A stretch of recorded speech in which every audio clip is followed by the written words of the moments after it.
شہید، جہاد، قتل اور حرب قرآن کے مطابق سلام علیکم، سلامتی اوپر آپ سب کے۔ بھائی کیا سوچ رہے ہو؟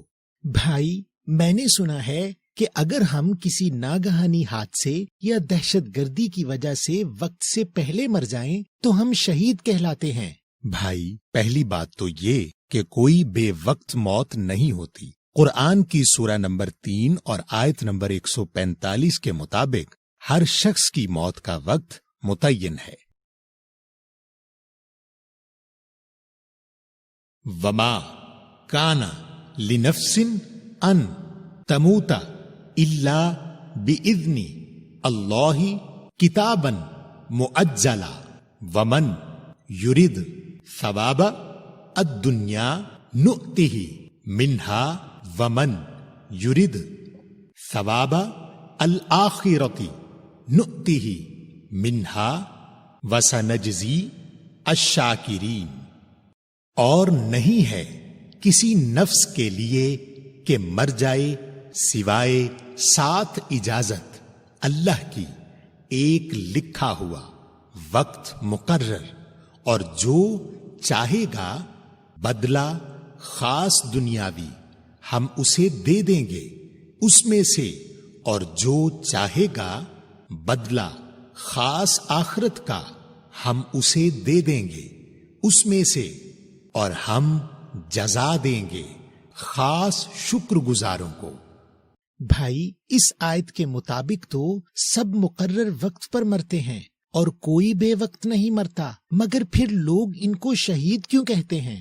بھائی یہ تو لوگوں کی کم علمی ہے۔ کیا آپ کو پتا ہے کہ شہید یا شہادت کا موت سے کوئی تعلق نہیں؟ شہید اپنے بنیادی حروف شین، ہا، دال کے ساتھ قرآن میں تقریباً 160 مرتبہ آیا ہے، اور شہید کے لفظی معنی گواہ کے ہیں، اور لوگ خود دوسرے کلمے میں کہتے ہیں کہ شہادت معنی گواہی، اور قرآن میں کافی جگہوں پر اللہ نے اپنے لیے بھی شہید کا لفظ استعمال کیا ہے، یعنی اللہ بھی شہید یا گواہ ہے۔ آپ سورہ نمبر 3 اور آیت نمبر 98 دیکھیں۔ قل یا اہل الکتاب لما تکفرون بآیات اللہ واللہ شہید علی ما تعملون۔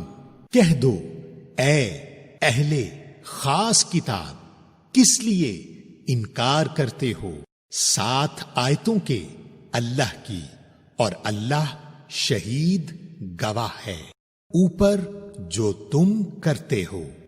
بھائی اس آیت کے مطابق تو اللہ ان لوگوں کے اعمال پر شہید یا گواہ ہیں جو اہل کتاب ہیں، یعنی جن کے گھر میں اللہ کی کتاب موجود ہے، اور وہ آیتوں پر عمل نہ کر کے ان کا انکار یا کفر کر رہے ہیں۔ بالکل صحیح میرے بھائی، تو اللہ نے اپنے لیے بھی شہید یعنی گواہ کا لفظ استعمال کیا ہے۔ اب آپ سورہ نمبر 22 اور آیت نمبر 78 دیکھیں، جس کے مطابق رسول بھی ہم پر شہید یا گواہ ہیں، اور اگر آپ بھی اپنے آپ کو فرقہ واریت سے نکال کر صرف مسلم کہیں تو آپ بھی لوگوں پر شہید یا گواہ ہو جائیں گے۔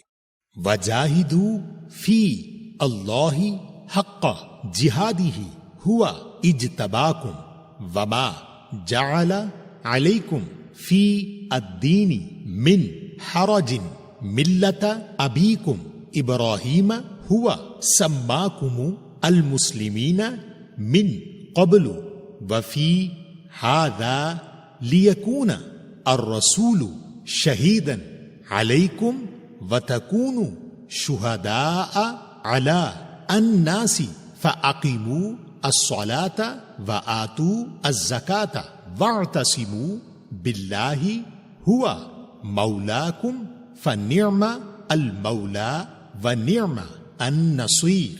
اور جہاد کوشش کرو بیچ اللہ کے سچا، جہاد کوشش اس نے منتخب کیا تم سب کو، اور نہیں بنائی تم سب پر بیچ خاص دین فیصلے سے تنگی۔ ملت مذہب ہے تم سب کے باپ ابراہیم کا، اس نے نام رکھا تم سب کا خاص مسلمین سے پہلے اور بیچ اس کے، تاکہ خاص رسول شہید گواہ ہو تم سب پر، اور تم ہو شہداء گواہان اوپر انسانوں کے، پس قائم کرو خاص صلات اور دو خاص زکات، اور پکڑو جڑے رہو ساتھ اللہ کے، وہی تمہارا مولا ہے، پس بہترین مولا اور بہترین مددگار ہے۔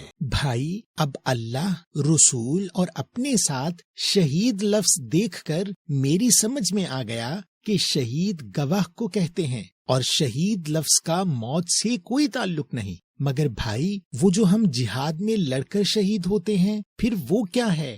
بھائی، اسلام لفظ کے معنی سلامتی میں آنے یا رہنے کے ہیں، تو اسلام میں لڑائی کہاں سے آئی؟ تو بھائی، پھر یہ جہاد کیا ہے؟ جہاد کا لفظ قرآن میں اپنے بنیادی حروف جیم، ہا، دال کے ساتھ تقریباً 41 مرتبہ آیا ہے، اور قرآن کے مطابق اس کے معنی جد و جہد یا کوشش کرنے کے ہیں۔ یہ جد و جہد یا کوشش اللہ کی راہ میں بھی ہو سکتی ہے، اور اللہ کی راہ کے مخالف بھی ہو سکتی ہے۔ آئیے پہلے دیکھتے ہیں کہ جہاد یا جد و جہد یا کوشش اللہ کی راہ کے خلاف کیسے ہوتی ہے۔ آپ سورہ نمبر 29 اور آیت نمبر 8 دیکھیں۔ وَوَصَّيْنَا الْإِنسَانَ بِوَالِدَيْهِ حُسْنًا وَإِن جَاهَدَاكَ لِتُشْرِكَ بِي مَا لَيْسَ لَكَ بِهِ عِلْمٌ فَلَا تُطِعْهُمَا إِلَيَّ مَرْجِعُكُمْ فَأُنَبِّئُكُمْ بِمَا كُنْتُمْ تَعْمَلُونَ۔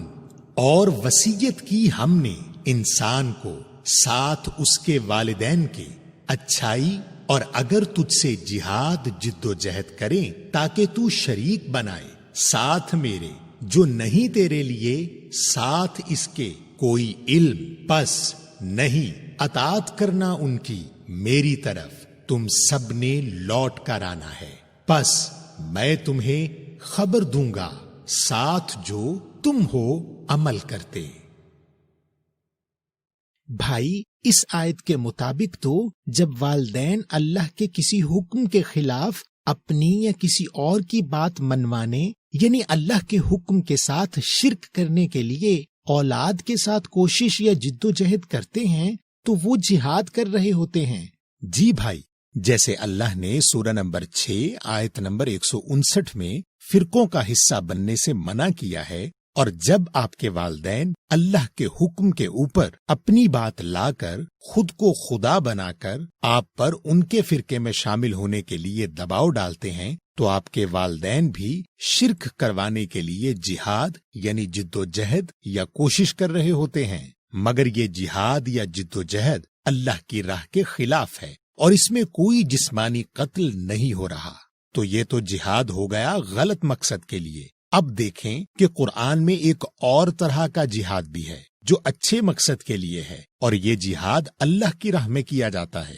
اور اللہ کی راہ میں جہاد کی 2 قسمیں ہیں۔ ایک قسم وہ جس میں آپ اپنے نفس کے شیطان سے لڑتے ہیں تاکہ آپ اللہ کے حکم پر عمل کر سکیں۔ دوسری جہاد کی قسم وہ ہے جس میں آپ دوسرے کے نفس کے شیطان سے لڑتے ہیں تاکہ دوسرے اللہ کے حکم پر عمل کر سکیں۔ اب آپ اپنے نفس کے شیطان سے جہاد سورہ نمبر 29 اور آیت نمبر 6 میں دیکھیں۔ وَمَن جَاهَدَ فَإِنَّمَا يُجَاهِدُ لِنَفْسِهِ إِنَّ اللَّهَ لَغَنِيٌّ عَنِ الْعَالَمِينَ۔ اور جو جہاد کوشش کرتا ہے، پس بے شک وہ جہاد کرتا ہے اس کی نفس نفسیات کے لیے، بے شک اللہ یقیناً بے نیاز ہے سے سارے جہان۔ بھائی، اس آیت میں اللہ اپنی راہ میں جہاد کی ایک قسم بتا رہے ہیں، اور یہ جہاد ہوتا ہے اپنی نفسیات کے لیے، یعنی جہاد میں آپ اپنی نفسیات سے لڑتے ہیں تاکہ آپ اپنی نفسیاتی خواہشات پر قابو پا کر خود کی اصلاح کر سکیں۔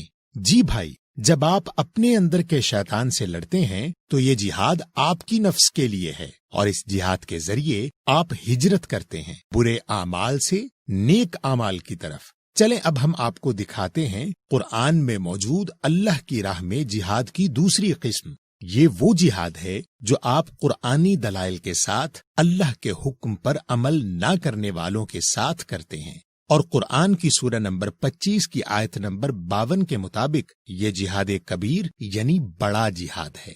فلا تطیعی الکافرین وجاہدہم بہ جہادا کبیرا، پس نہیں اطاعت کرو خاص انکار کرنے والوں کی، اور جہاد کرو ان سے اس کے ساتھ ایک جہاد بڑا۔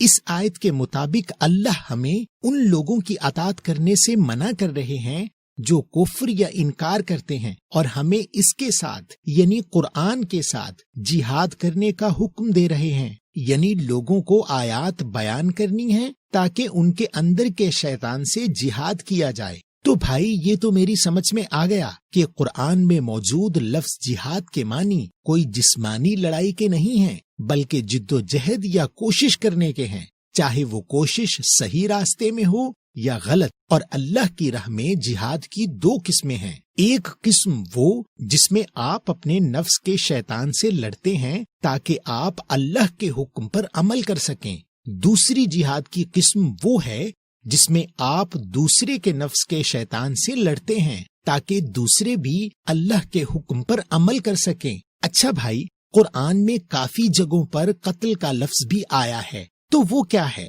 بھائی قرآن میں قتل دو طرح کے ہیں۔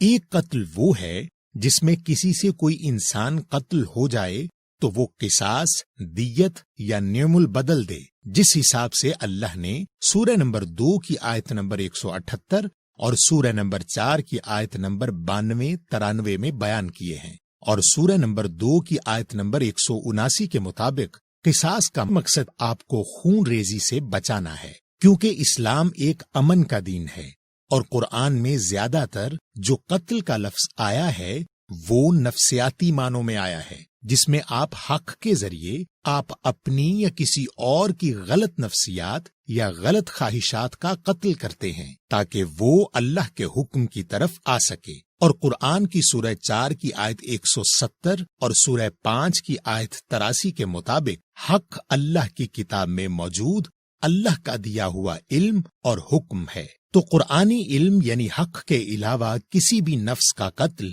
سورہ 17 کی آیت 33 کے مطابق حرام ہے۔ اور کیا آپ کو پتا ہے کہ آپ برے اعمال کر کے بھی اپنے نفسیات کو قتل کرتے ہیں؟ آپ سورہ نمبر 4 کی آیت 29 دیکھیں، یا ایہا الذین آمنوا لا تأکلوا اموالکم بینکم بالباطل الا ان تکون تجارتا عن تراض منکم ولا تقتلوا انفسکم ان اللہ کان بکم رحیما۔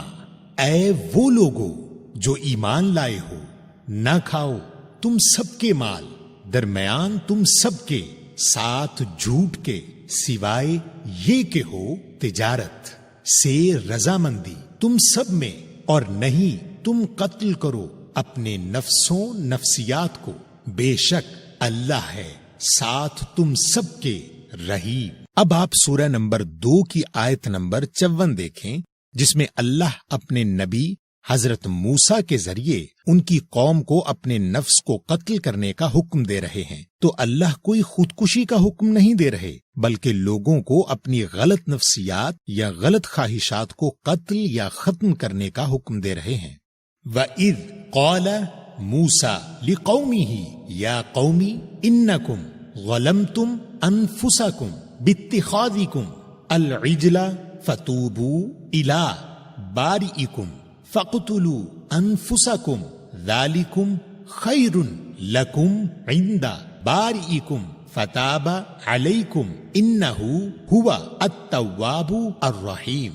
اور جب کہا موسیٰ نے اپنی قوم کے لیے، اے میری قوم، بے شک تم سب نے ظلم کیا اپنے نفسیات پر ساتھ تمہارے پکڑنے کے خاص جلد بازی کو، پس لوٹو طرف اپنے خالق کے، پس قتل کرو تمہارے نفسوں نفسیات کو، یہی بہتر ہے تم سب کے لیے نزدیک تمہارے خالق کے، پس وہ لوٹے گا اوپر تم سب کے، بے شک وہی ہے خاص لوٹنے والا، خاص رحیم۔ بھائی، اس آیت میں اللہ نبی کے ذریعے اپنے نفس کو قتل کرنے کا حکم دے رہے ہیں، تو اللہ کوئی خودکشی کا حکم نہیں دے رہے، بلکہ اللہ غلط نفسیات یا غلط خواہشات کو قتل یا ختم کرنے کا حکم دے رہے ہیں تاکہ لوگ اللہ کے حکم پر عمل کر سکیں۔ بھائی، کیا آپ اس کی کوئی عام زندگی کی مثال دیں گے؟ جی بھائی، مثال کے طور پر آپ شراب پیتے تھے، اور جب شراب کے خلاف اللہ کا حکم آپ کی سمجھ میں آ گیا اور آپ نے شراب پینا چھوڑ دیا، تو آپ نے اپنے نفس سے اللہ کی راہ میں جہاد کیا اور آپ نے اپنے نفس کا قتل کر دیا، اور تب آپ کے ساتھ شراب پینے والے آپ کے دوست آپ کو اور آپ کی زندگی کو مردہ کہیں گے۔ اور ایسے لوگوں کو اللہ سورہ نمبر 3 کی آیت نمبر 169 سے 170 میں کہتے ہیں کہ جو لوگ اللہ کی راہ میں قتل ہو گئے انہیں مردہ نہ سمجھو، وہ زندہ ہیں اللہ کے نزدیک اور خوش ہیں اللہ کے فضل سے۔ تو بھائی، یہ ہے نفسیاتی قتل، اور اس کو کرنے کے لیے آپ کو اپنے نفس کے ساتھ جہاد کرنا ہوتا ہے۔ اچھا بھائی، جو قرآن میں اللہ نے سورہ نمبر 3 اور آیت نمبر 21 میں نبیوں کے قتل کی بات کی ہے، وہ کیا ہے پھر؟ بھائی، کیا اللہ کے نبی کو کوئی انسان جسمانی طور پر قتل کر سکتا ہے؟ یہ بھی نفسیاتی قتل کی بات ہو رہی ہے۔ آپ پہلے سورہ نمبر 3 کی آیت 21 دیکھیں۔ ان الذین یکفرون بآیات اللہ ویقتلون النبیین بغیر حق ویقتلون الذین یأمرون بالقسط من الناس فبشرہم بعذاب علیم۔ بے شک جو لوگ انکار کرتے ہیں 7 آیات کے اللہ کی اور قتل کرتے ہیں خاص نبیوں کو بغیر حق کے، اور قتل کرتے ہیں ان لوگوں کو جو حکم کرتے ہیں 7 انصاف کے میں لوگوں، پس خوشخبری سنا دو انہیں 7 عذاب کی دردناک۔ تو بھائی، یہ تو نفسیاتی قتل ہے۔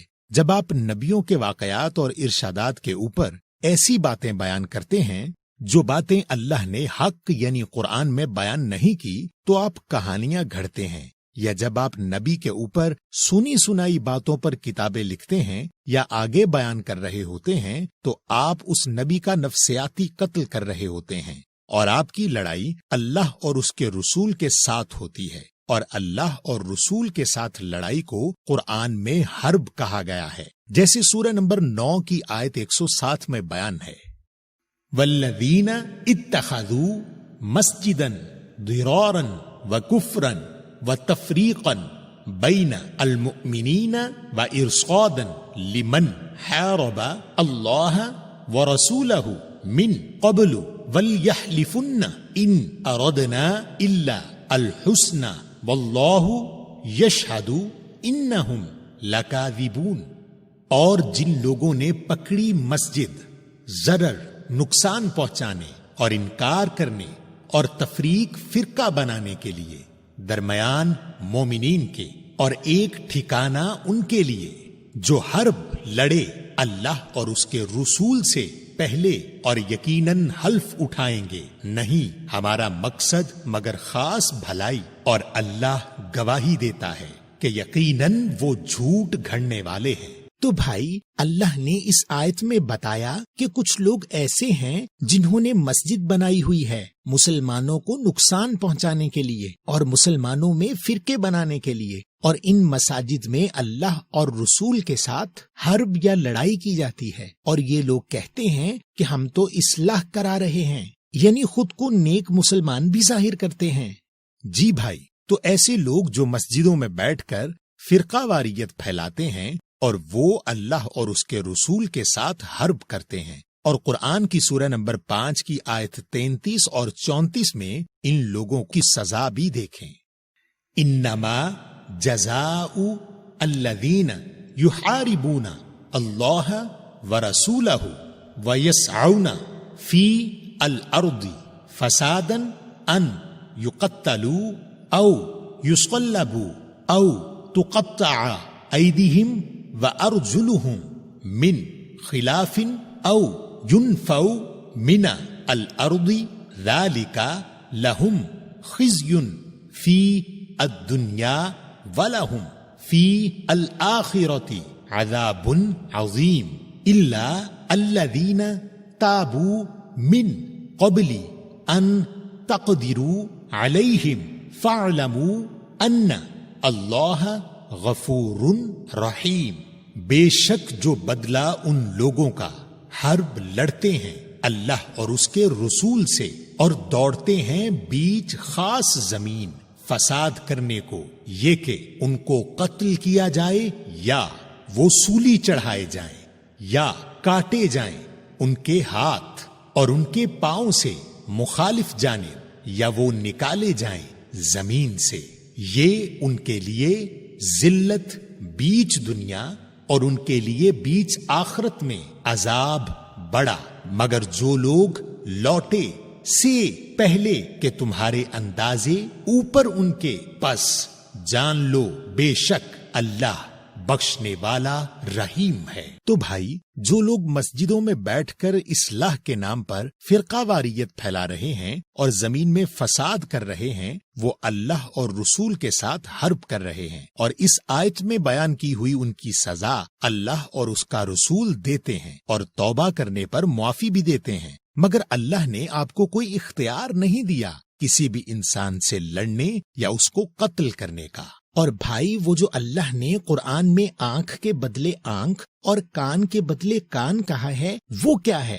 بھائی، وہ تو اللہ نے معاوضے کا معیار طے کیا ہے کہ اگر کسی نے آپ کی آنکھ ضائع کر دی تو وہ آپ کو اتنا معاوضہ دے کہ آپ کی زندگی میں اس آنکھ کی کمی نہ رہے. اسی طرح اللہ نے ہر نقصان کا اسی کے برابر معاوضہ طے کر دیا ہے تاکہ خون ریزی سے بچا جائے، اور معاف کرنے کو افضل عمل قرار دیا ہے. تو بھائی، ہم خود کو بچانے کے لیے تو کسی کی جان لے سکتے ہیں نا؟ بھائی، اس کے لیے اللہ نے آپ کو قرآن میں 2 واقعات بیان کیے ہیں. ایک سورہ نمبر 28 اور آیت نمبر 15 میں حضرت موسیٰ کا قصہ ہے کہ جب انہوں نے اپنے دشمن گروہ کے آدمی کو ایک مکہ مارا تو پھر انہوں نے اس عمل پر اللہ سے توبہ کی اور اپنے اس عمل کو عمل شیطان کہا، یعنی آپ اپنے دشمن کو ایک مکہ بھی نہیں مار سکتے. اور دوسرا واقعہ اللہ نے قرآن کی سورہ 5 اور آیت 27 سے 29 میں آدم کے 2 بیٹوں کا قصہ بیان کیا ہے، جہاں جب ایک بیٹے نے دوسرے بیٹے کو قتل کرنے کا ارادہ کیا تو دوسرے بیٹے نے کہا کہ میں اپنا دفاع بھی نہیں کروں گا، اور اس نے اپنا معاملہ اللہ پر چھوڑ دیا. تو یاد رکھیں کہ اسلام کے معنی سلامتی میں آنے کے ہیں. تو اسلام ایک امن کا دین یا فیصلہ ہے جس میں اللہ نے آپ کو کسی بھی انسان کو کسی بھی بنیاد پر قتل کرنے کا کوئی اختیار نہیں دیا. اور بھائی، یہ بھی یاد رکھیں کہ انسان کی اوقات اس کائنات میں چیونٹی سے بھی ہزاروں گنا چھوٹی ہے، اور دنیا کے کسی انسان سے اللہ کے دین کو کوئی خطرہ نہیں. تو ہمیں ان لوگوں سے بچنا ہے جو اللہ کے دین کو بچانے کے نام پر زمین پر فساد کرتے ہیں اور نیک بھی بنتے ہیں. پھر ہمیں پہلے اپنی اصلاح کرنی ہے اور پھر دوسروں کو صرف قرآن بیان کر کے ان کی اصلاح میں مدد کرنی ہے. اور یہ اللہ کا دین یعنی فیصلہ ہے، اسلام یعنی سلامتی کے لیے.